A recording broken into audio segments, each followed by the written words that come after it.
मेरे प्यारे बच्चों, YouTube channel F tech physics पर मैं फॉरेन सर आपका बहुत बहुत स्वागत करता हूँ।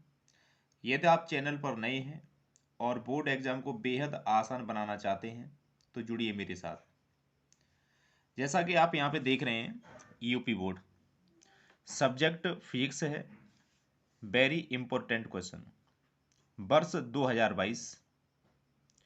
इसमें केवल दीर्घ उत्तरी प्रश्न है और पूरी बुक से केवल 22 प्रश्न लिए गए हैं। अगर इन 22 प्रश्नों को आप सही तरीके से हल कर लेते हैं, समझ लेते हैं, तो मैं यकीन दिलाता हूं कि 25 से 30 नंबर आपके बिल्कुल कन्फर्म हो जाएंगे। लास्ट ईयर तक ये टोटल दीर्घ प्रश्न 50 के आसपास हुआ करते थे। उसमें से भी कट करके, शॉर्ट करके ये सिर्फ और सिर्फ पूरी बुक से 22 प्रश्न छोड़े हैं बस। और अगर इनको कर लेते तो इनके अलावा कोई भी प्रश्न नहीं आएगा। जैसा कि आप देख रहे हैं, पहला प्रश्न है, वैद्युत द्विध्रुव के कारण वैद्युत क्षेत्र की तीव्रता के लिए व्यंजक प्राप्त कीजिए। अच्छा, ये दो स्थितियों में पूछा जा सकता है। नंबर एक, अच्छी स्थिति में। दूसरा, निरक्षी स्थिति में। जैसा कि अगर वो अच्छी स्थिति में पूछा जाता है तो आपसे कहेगा वैद्युत द्विध्रुव के कारण अच्छी स्थिति में वैद्युत क्षेत्र की तीव्रता के लिए व्यंजक प्राप्त कीजिए।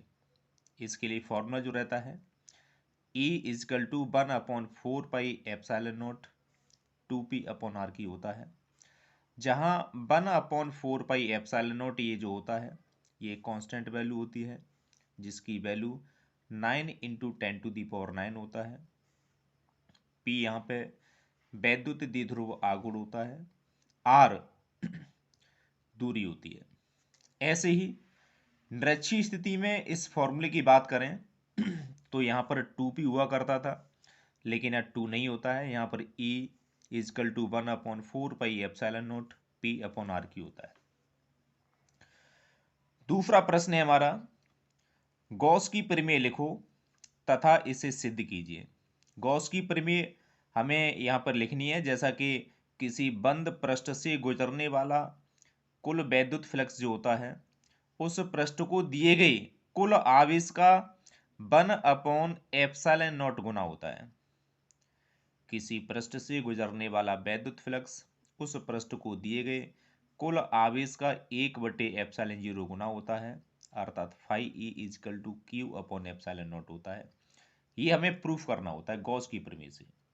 दूसरा इंपॉर्टेंट हमारा क्वेश्चन ये है। तीसरे प्रश्न की बात करते हैं तो तीसरा प्रश्न है हमारा, रेखीय आवेश घनत्व से क्या समझते हैं। गॉस की प्रमेय की सहायता से एक समान रूप से आवेशित अनंत लंबे सीधे तार के निकट वैद्युत क्षेत्र की तीव्रता के लिए व्यंजक स्थापित कीजिए। ये आपकी गॉसेस थ्योरम से है और इसमें ये आपको डेफिनेशन देनी है और इसके बाद में ये प्रूफ करना है। अगर ये 3 नंबर का क्वेश्चन पूछा जाए तो 1 नंबर की तो डेफिनेशन होती है और 2 नंबर का प्रूफ होता है। ऐसे ही ऊपर वाले प्रश्न में 1 नंबर की डेफिनेशन और 2 नंबर का प्रूफ होता है। इसमें रेखीय आवेश जो घनत्व होता है वो लैम्डा होता है, लैम्डा इजिकल टू Q/L होता है। यानी टोटल चार्ज में हमें लेंथ से डिवाइड करना पड़ता है, लंबाई से भाग देना पड़ता है। और तीव्रता के लिए जो व्यंजक होता है वो E इजकल टू 1/2πε0 होता है, λ/r होता है, जहाँ 2πε0 ये कांस्टेंट है, लैम्डा रेखीय आवेश घनत्व होता है, r ये दूरी होती है। ये हमें प्रूफ करके लेके आना होता है। नेक्स्ट, फोर्थ, संधारित्र को समझाओ। समांतर प्लेट संधारित्र की धारता के लिए व्यंजक स्थापित कीजिए। इसकी धारता कैसे बढ़ा सकते हैं। सबसे पहले हम संधारित्र की बात करें तो संधारित्र कंडेंसर को बोला जाता है इंग्लिश में। और संधारित्र एक ऐसा समायोजन होता है जो किसी चालक के आकार में परिवर्तन किए बिना आवेश की संचित मात्रा को एकत्रित कर सकता है। वो इसके लिए फॉर्मूला जो रहता है, C equal to K epsilon 0 A upon D होता है, जहां C संधारित्र की धारिता होती है, K समांतर प्लेटों के बीच जो माध्यम है उसका परावैद्युतांक होता है, एप्सिलॉन नॉट निर्वात की वैद्युशीलता होती है, ए प्रत्येक समांतर प्लेट का क्षेत्रफल होता है, डी उन दोनों समांतर प्लेटों के बीच की दूरी होती है। ये हमें प्रूफ करना होता है। इसमें एक बात और लिखी है, इसकी धारिता कैसे बढ़ाई जा सकती है। देखिए, इस फॉर्मूले में हम ये देखेंगे कि सी का मान बढ़ाने के लिए क्या करना पड़ेगा। सी का मान बढ़ाने के लिए डी का मान कम होना चाहिए। इसका मतलब समांतर प्लेट संधारित्रों के बीच की दूरी कम होनी चाहिए। उनके बीच में कोई ऐसा माध्यम होना चाहिए जिसमें परावैद्युतांक के का मान ज़्यादा हो। ए क्षेत्रफल होता है, प्रत्येक प्लेट का क्षेत्रफल ज़्यादा होना चाहिए। अगर ये शर्त होती हैं तो यहाँ पर सी का मान ज़्यादा प्राप्त किया जा सकता है। अगला प्रश्न है प्यारे बच्चों, ऊर्जा घनत्व से क्या समझते हो।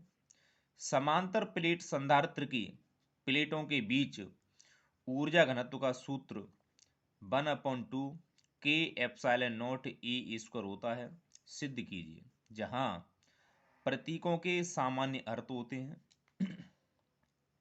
स्मॉल u ऊर्जा घनत्व होता है, इसका मान कुल ऊर्जा बट्टे आयतन होता है। प्रूफ हमें ये करके लेके आना होता है। जहां के माध्यम का परावैद्युतांक होता है, एप्सिलॉन नॉट निर्वात की वैद्युशीलता है, ए वैद्युत क्षेत्र की तीव्रता है, स्मॉल u ऊर्जा घनत्व है। अगला हमारा प्रश्न है 6, मुक्त इलेक्ट्रॉनों के अपवाह वेग से क्या समझते हो। अपवाह वेग या अनुगमन वेग एक ही बात होती है। इसमें इसकी हमें डेफिनेशन देनी होती है, परिभाषा देनी होती है। इसके आधार पर मुक्त इलेक्ट्रॉनों के अपवाह वेग के आधार पर ओम के नियम का सत्यापन कीजिए। हमें इन अपवाह वेग की सहायता से ओम के नियम का सत्यापन करना होता है, जिसका फॉर्मूला हमें प्रूफ करके लेके आना होता है। R = ml/ne² होता है, जहां m मुक्त इलेक्ट्रॉन का द्रव्यमान होता है, l चालक की लंबाई होती है, n चालक के प्रति एकांक आयतन में मुक्त इलेक्ट्रॉनों की संख्या होती है, e इलेक्ट्रॉनों का आवेश होता है, a चालक के अनुप्रस्थ काट का क्षेत्रफल होता है, टाउ श्रांतकाल होता है। अगला प्रश्न है, वैद्युत परपथ संबंधी किरचॉफ के दोनों नियमों को परपथ आरेख द्वारा समझाइए। ये दोनों नियम एक साथ पूछे जाते हैं, जिसमें पहला जो नियम होता है वो संधि का नियम होता है, दूसरा जो नियम होता है वो बंद पास का नियम होता है। दोनों एक साथ आते हैं, ये एक साथ पूछे जाएंगे और एक साथ ही आपको लिखना है। अगला प्रश्न है हमारा, बायो सेवर्ट का नियम लिखिए। हमें इसमें बायो सेवर्ट का नियम लिखना है। इसके आधार पर किसी वृत्ताकार धारावाही लूप या कुंडली के केंद्र पर चुंबकीय क्षेत्र की तीव्रता के लिए व्यंजक स्थापित कीजिए। मोस्ट इंपॉर्टेंट क्वेश्चन है ये। इसमें बायो सेवर्ट का नियम लिखना है आपको, और इसी के आधार पर वृत्ताकार धारावाही लूप या कुंडली के केंद्र पर चुंबकीय क्षेत्र की तीव्रता का व्यंजक प्राप्त करना है। इसका जो फॉर्मूला होता है वो B = होता है μ0 Ni/2R होता है। ये फॉर्मूला है आपका, जहां μ0 जो होता है वो निर्वात की चुंबकशीलता होती है, n कुंडली या लूप के अंदर फेरों की संख्या होती है, I उसमें प्रवाहित धारा होती है, R कुंडली की त्रिज्या होती है। ये प्रूफ कर। अगला नमा हमारा प्रश्न है, स्वप्रेरकत्व से क्या समझते हो। एक समतल वृत्ताकार कुंडली के स्वप्रेरक गुणांक का व्यंजक प्राप्त कीजिए। इसका फॉर्मूला होता है L = μ0 πn² R/2, और ये लिखा हुआ है H का मतलब हेनरी इसकी यूनिट होती है।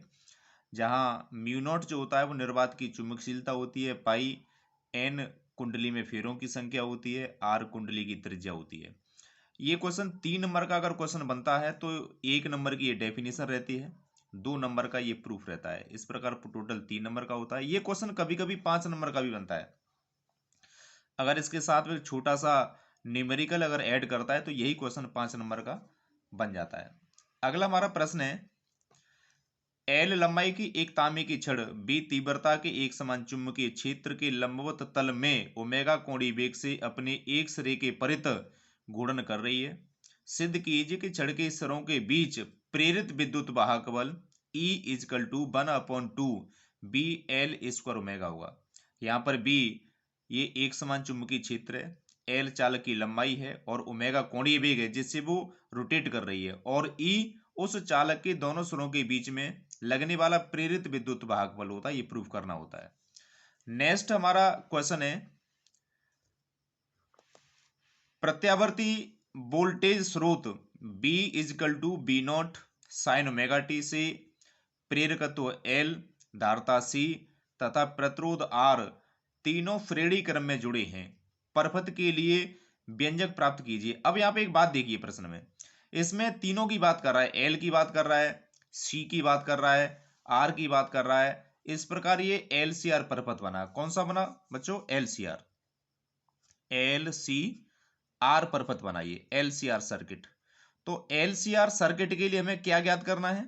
नंबर 1 प्रतिबाधा ज्ञात करनी है, इंपीडेंस जिसे बोलते हैं, जिसका जो फॉर्मूला होता है Z इजिकल टू होता है रूट के अंदर R square plus XL minus XC का होल स्क्वायर होता है, जहां R प्रतिरोध होता है, XL प्रेरण प्रतिघात है और XC धारती प्रतिघात होता है। इसके अलावा पूछ रहा है दूसरे में धारा तथा वोल्टेज के बीच कालांतर, इन दोनों के लिए फॉर्मूला में ज्ञात करना होता है। मेरे प्यारे बच्चों, अगर आपको वीडियो पसंद आई हो तो वीडियो को लाइक करें और चैनल को करें सब्सक्राइब, जिससे कि इसके बाद में जो नेक्स्ट वीडियो है, जो अगले 11 प्रश्न जो मैं बना